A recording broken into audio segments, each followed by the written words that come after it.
حضرت صفوان بن معطل کے ساتھ عائشہ صدیقہ رضی اللہ تعالیٰ آئیں تو یہ منظر کچھ منافقین دیکھ رہے ہیں. اب منظر بڑا دردناک ہے.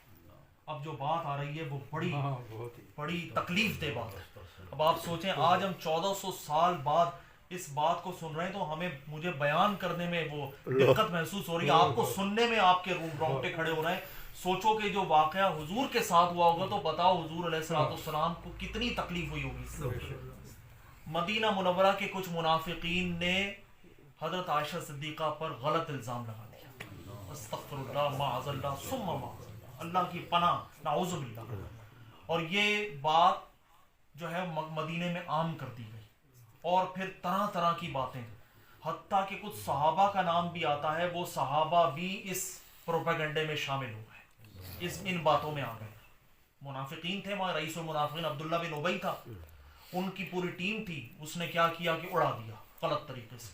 اور پھر کیا ہوا, سرکار دو عالم حضرت عائشہ صدیقہ فرماتی ہیں کہ میں تو گھر چلی گئی, مجھے نہیں پتا تھا کہ باہر کیا معاملات ہو رہے ہیں. حضور جتنے دن اس کے بعد گھر پہ آتے تو حضور علیہ السلام کے مزاج میں وہ محبت نہیں ہوتی جو عموماً ہوا کرتی تھی, اور آپ صرف مجھ سے میرا حال پوچھتے کیا حال ہے, بس اتنی بات کرتے اور اس سے زیادہ کوئی بات نہیں. کہہ رہے ہیں حضور کا یہ مزاج دیکھ کر ان کو, حضرت عائشہ صدیقہ کو یہ نہیں پتا تھا کہ باہر کیا افواہ اڑی ہوئی ہے, یہ پتہ ہی نہیں تھا. وہ چند دن تک وہ جب حضور آتے ان کا مزاج دیکھ کر, جب ایسا مزاج دیکھا تو حضرت عائشہ صدیقہ کہتے ہیں میری طبیعت خراب ہونا شروع ہو گئی کہ حضور مجھ سے کیوں روٹ گئے. اور میں پھر روٹنے کا مطلب کہ حضور کا مزاج ایسا کیوں ہو گیا, حتیٰ کہ میں اپنے والدین کے گھر چلی گئی. اور یہ سلسلہ 1 مہینے تک رہا. حضور تشریف لاتے, مجھ سے پوچھتے تمہارا حال کیا ہے, اور میری حالت یہ تھی کہ میری والدہ کہتی تھی کہ اتنا نہ رو, تیرا دل پھٹ جائے گا. ان کی والدہ نے ان کو بتایا کہ لوگوں نے یہ کر دیا, لوگوں نے یہ اڑائی ہوئی بات. حتیٰ کہ 1 ماہ تک حضور آتے رہے, ملنے کے لیے آتے, تشریف لاتے. حضرت ابوبکر صدیق رضی اللہ عنہ تشریف لاتے, اپنی زوجہ سے ملتے, حال پوچھتے اور واپس چلے, حال پوچھتے. اس دوران سرکار دو عالم علیہ السلام اپنے صحابہ سے مشاورت کرنے لگے کہ بتاؤ ایسا کچھ ہو سکتا ہے. تو پھر ایسے ایمان افروز بیانات آتے ہیں سننے پڑھنے کو کہ سبحان اللہ, کہ کسی صحابی سے پوچھا, انہوں نے کہا کہ یا رسول اللہ, اللہ تعالیٰ تو آپ کے جسم اطہر کا سایہ بھی زمین پہ برداشت نہیں کرتا, تو وہ یہ کیسے برداشت کرے گا کہ آپ کے حرم میں کوئی ایسی عورت ہے.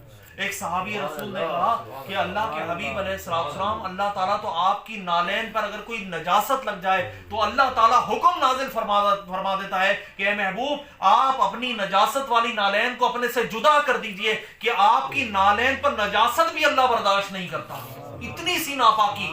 بھائی نالین پر اگر جوتے کے نیچے کچھ لگ جائے تو یہ نہیں کہ بندہ اس کو دور کر دے, اس کو صاف کر دے, بس اتنا ہی ہے. مگر اللہ کے حبیب علیہ السلام کی نالین پر اگر نجاست لگ جائے تو اللہ جبریل کو بھیج دیتا ہے کہ اپنی نالین کو جدا کر دیجئے کس پر نجاست لگی ہوئی ہے.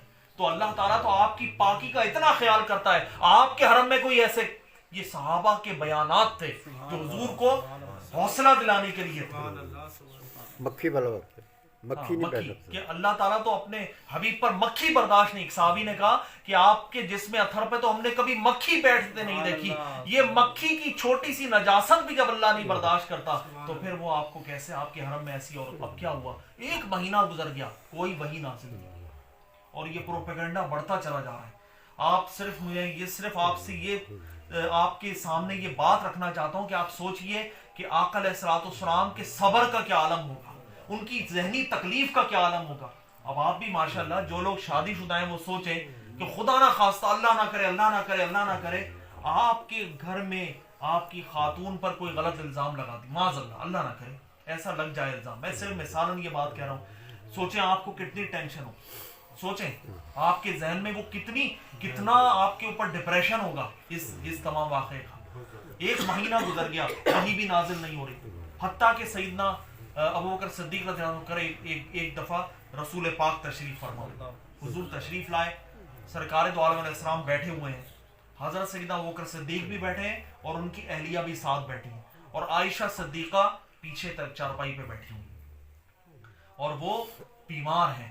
آقا علیہ السلام نے ان کا حال پوچھا, بات چیت ہو رہی تھی, اور یہ واقعہ بھی سامنے آیا کہ مدینے کے لوگوں نے یہ